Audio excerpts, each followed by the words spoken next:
Hi everyone, welcome to Maximum Attack Rallying and to a juicy bonus video. It's Sunday. I don't usually do a video on Sunday, but I thought I would because there's been some rumblings in the world of WRC, particularly around the 2027 regulations, and I want to talk about it because I think it's really important. And I am going to say this right off the bat because I believe it is the way forward for the WRC. I think it is time for the teams and manufacturers to come together and kill off this space frame nonsense right now. Why do I say that? Well, let me explain, but before that, this seems the perfect time to mention the Maximum Attack Rallying merch store, where I offer a range of hashtags say no to space frames, t-shirts and hats and stickers and things. Go and check those out because I think you should buy one to support this crazy campaign of mine. Anyway, back to it. So what has happened? Cyril Abiteboul, the head of Hyundai Motorsport, has come out this week and said that the Korean manufacturer is willing to update its i20 Rally 2 rather than building a car to the 2027 technical regulations. This is a massive statement. That in itself is huge, especially from a manufacturer which is yet to commit to the championship beyond 2026. So Abiteboul told the media that his team would not be building a car to the 2027 regulations.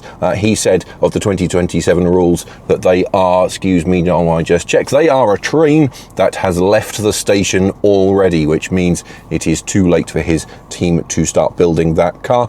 He went on to say that the now out of production i20 Rally 2 was a possibility, but that clarification was required on how the two sets of regulations, Rally 2 and WRC 2027, would be balanced, because the FIA have said that those cars will compete directly against one another. I just want you to pause and take that in for a moment. So the head of Hyundai Motorsport has said that he is willing to resurrect a product that has actually gone out of production because the i20 Rally 2 has stopped being made.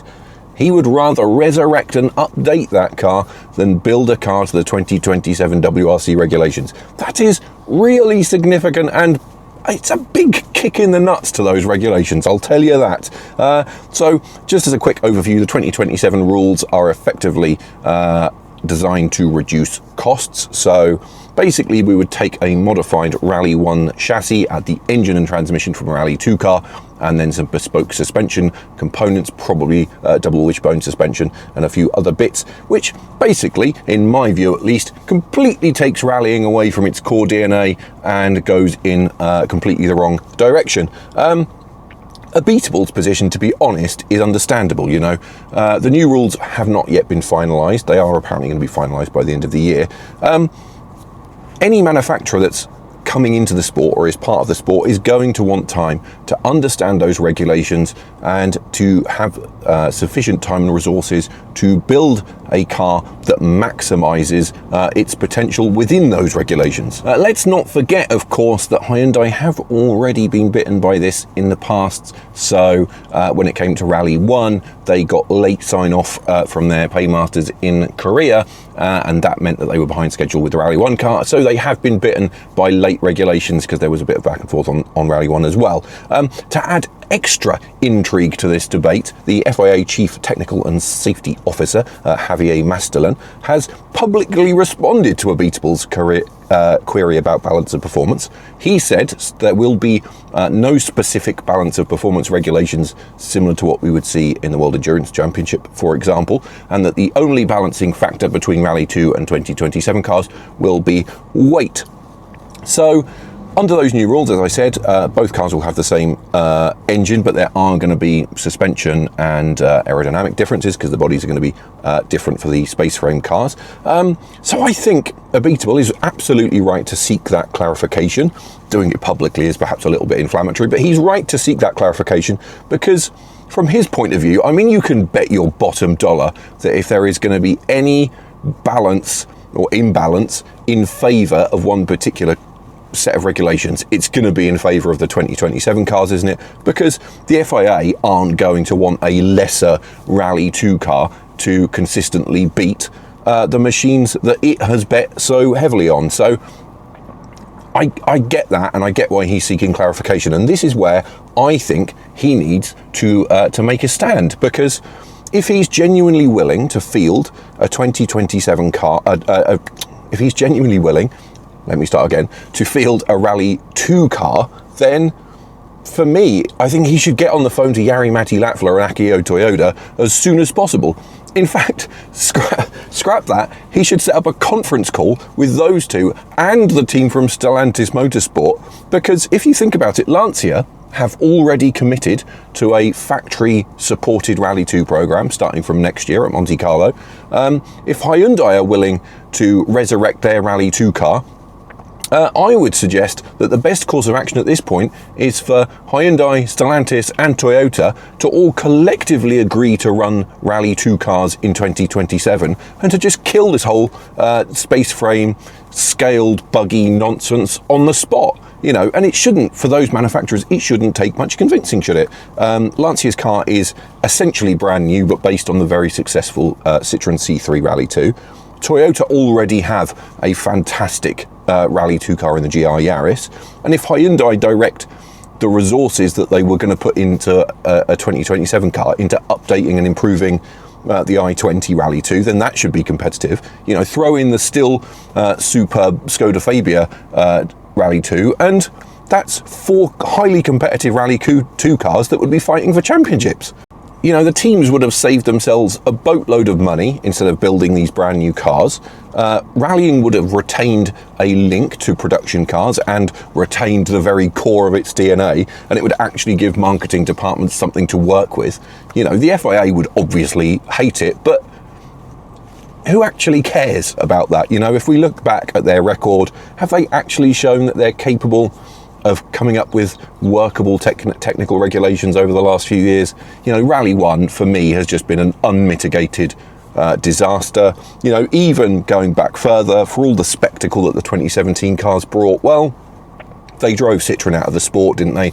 And effectively ended the possibility of privateers competing at the top level. So, you know, I'm not sure that it really matters what the FIA think at this point. And I think if Hyundai are willing to back Rally 2, Lancia already have it, and Toyota are pragmatic enough, as they always appear to be, why not just take the simple common sense approach? Rally 2 is cost effective. We would have 4 manufacturers represented, so we would immediately be in a better position than we are right now in terms of competition.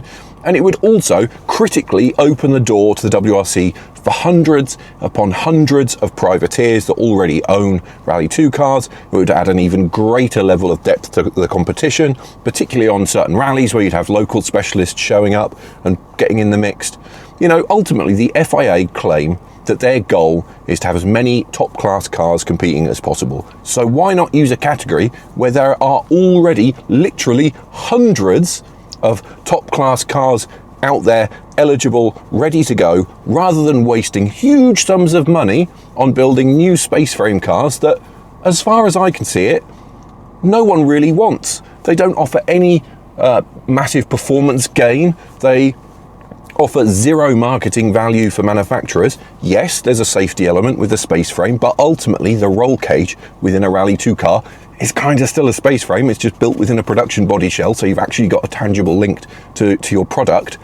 And you can always update the roll cage regulations. You can add extra side impact protections, extra sill strengthening to make those cars better as they evolve. So I just don't see any benefit to manufacturers and teams spending huge amounts of money to replace something that's already doing the job perfectly well. I should say at this point, I haven't mentioned one team, have I? I haven't mentioned M Sport. Things are a little bit trickier for them as the FIA homologation of the Fiesta Rally 2 is going to expire soon. I think it's at the end of 2026.